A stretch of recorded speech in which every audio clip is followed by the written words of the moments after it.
अनिरुद्ध जो कभी झनक से बेइंतहा मोहब्बत करता था, आज उसी झनक से नफरत की हर हद पार कर चुका है। उसका दिल टूट चुका है और अब वह हर पल यही सोचता है कि अगर झनक ने प्राशर से शादी कर ही ली थी तो फिर उसने उससे वह पल क्यों बिताए? क्यों उसे यह सच नहीं बताया? क्या उसका कोई वजूद नहीं था? झनक की जिंदगी में इधर कोलकाता में मोन की हालत भी बिगड़ती जा रही है। बच्ची कुछ खा नहीं रही, कुछ बोल नहीं रही, उसकी मासूम आंखों में बस आंसू हैं और होठों पर एक ही नाम, मम्मा। झनक मम्मा बच्ची की यह हालत देखकर अब अर्शी भी टूटने लगती है और पहली बार अर्शी अनिरुद्ध से कहती है, झनक को ढूंढो, हो सकता है वही हमारी बेटी को ठीक कर पाए। मजबूरन अनिरुद्ध को उस झनक के पास जाना पड़ता है जिससे अब वो मिलना तो दूर, उसका नाम तक सुनना नहीं चाहता था। भारी मन से वह झनक की ओर निकल पड़ता है। रास्ते भर उसके मन में सवालों की लहरें उठ रही थीं। क्या मैं सच में झनक से मिलना चाहता हूँ या यह सिर्फ एक मजबूरी है? लेकिन मोन की हालत और अर्शी की गुजारिश ने उसे झनक तक पहुंचने पर मजबूर कर दिया। जब वह झनक के ठिकाने पर पहुंचता है तो सामने अस्पताल का बोर्ड देखकर उसके कदम ठिठक जाते हैं। उसका दिल तेजी से धड़कने लगता है। अंदर दाखिल होते ही एक नर्स सामने आती है और कहती है, आप जनक जी के रिश्तेदार हैं, उनकी तबीयत ठीक नहीं है, अभी अभी उल्टियां शुरू हुई हैं। ये सुनकर अनिरुद्ध चौंक जाता है। उसके जहन में एक ही ख्याल आता है, क्या जब प्रेग्नेंट है? वह तेज कदमों से कमरे की तरफ बढ़ता है लेकिन दरवाजे पर पहुंचकर ठहर जाता है। जब वह अंदर झांकता है तो झनक बेहोश पड़ी है और डॉक्टर उसका चेकअप कर रहे हैं। टेबल पर एक रिपोर्ट रखी होती है और उस पर लिखा होता है, patient is pregnant requires rest and observation. Aniruddh की आंखें उस एक लाइन पर ठहर जाती हैं। उसका चेहरा गुस्से और झटके से लाल हो जाता है। वो सोचता है, वाह जनक, अब तो तूने सारी हदें पार कर दी। पहले मुझे धोखा, अब ये बच्चा पराशरता है ना। डॉक्टर झनक को दवाइयां देते हैं और बाहर निकल जाते हैं। अनिरुद्ध चुपचाप वहां से पीछे हट जाता है। वो तय कर लेता है कि अब मून को झनक से नहीं मिलवाएगा, लेकिन किस्मत को कुछ और ही मंजूर होता है।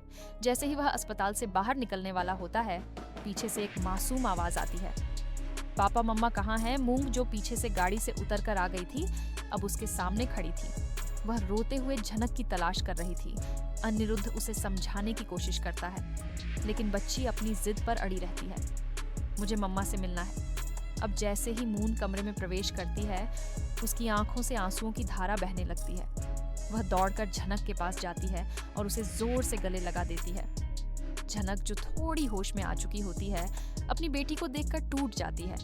माँ बेटी की वह मुलाकात अस्पताल के उस सन्नाटे में भी भावनाओं की गूंज पैदा कर देती है। झनक रोते हुए कहती है, मऊन मेरी जान, तू ठीक है ना मोन? बस कहती है, मम्मा आप चली क्यों गई थी? मैंने बहुत मिस किया। अनिरुद्ध उस पल को देखता है और पहली बार उसे एहसास होता है कि यह रिश्ता सिर्फ खून का नहीं, यह रिश्ता रूह का है। और तभी कमरे में डॉक्टर प्रवेश करता है। मैम, आपकी जो रिपोर्ट्स थी सब क्लियर हैं और हाँ, प्राशर जी की शादी अगले हफ्ते है। गंगा जी से आपको दावत भेजी है। यह सुनते ही अनिरुद्ध जैसे पत्थर का हो जाता है। तो झनक ने कभी प्राशर से शादी की कि नहीं, और यह बच्चा, उसकी आंखें झनक से मिलती है। अब उसकी आंखों में नफरत नहीं, शर्म है, अफसोस है, पछतावा है। वह एकदम धीमे लहजे में कहता है, जनक, मैंने तुम्हें बिल्कुल नहीं समझा। तुम्हें जाने बिना तुम्हारी बात सुने मैंने तुम्हें गलत समझा। बार बार तुम हमेशा सही थी और मैं वो जनक के पास जाकर उसका हाथ पकड़ लेता है।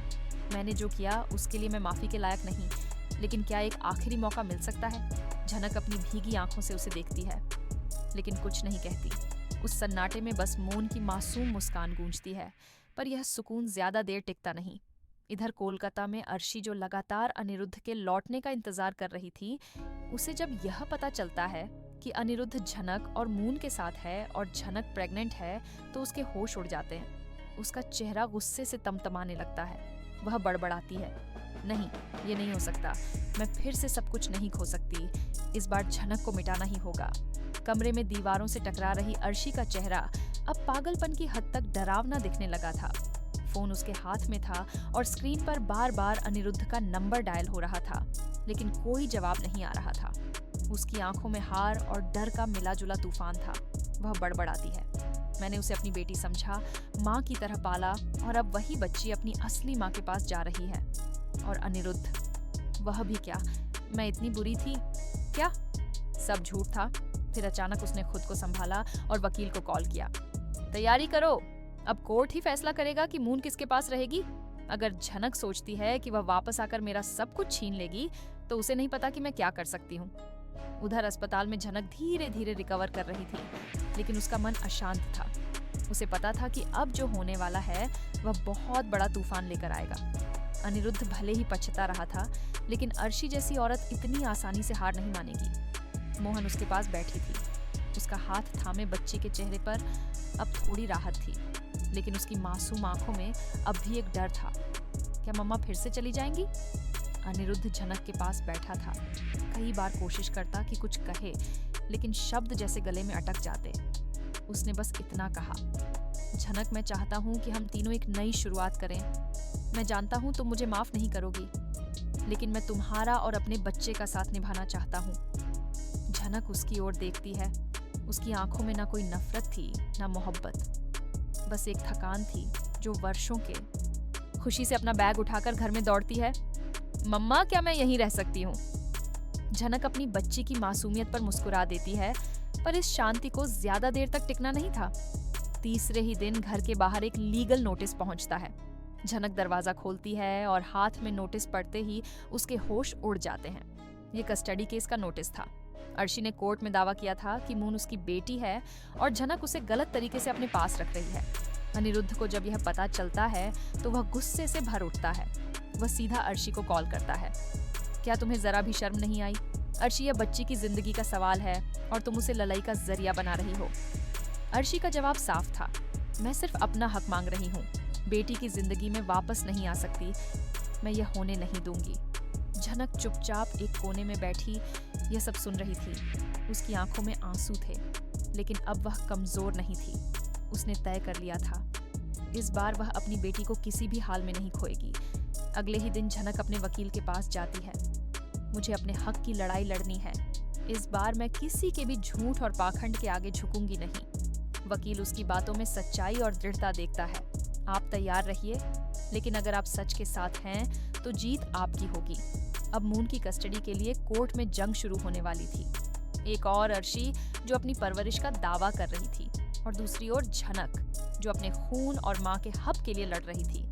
इस ललाल में जीत किसकी होगी? क्या झना फिर से अपनी बेटी को खो देगी या इस बार किस्मत उसका साथ देगी? अगर आपको वीडियो पसंद आए तो लाइक जरूर करें, चैनल को सब्सक्राइब करना ना भूलें और बेल आइकन दबाएं ताकि आपको मिले हर नए वीडियो की अपडेट सबसे पहले।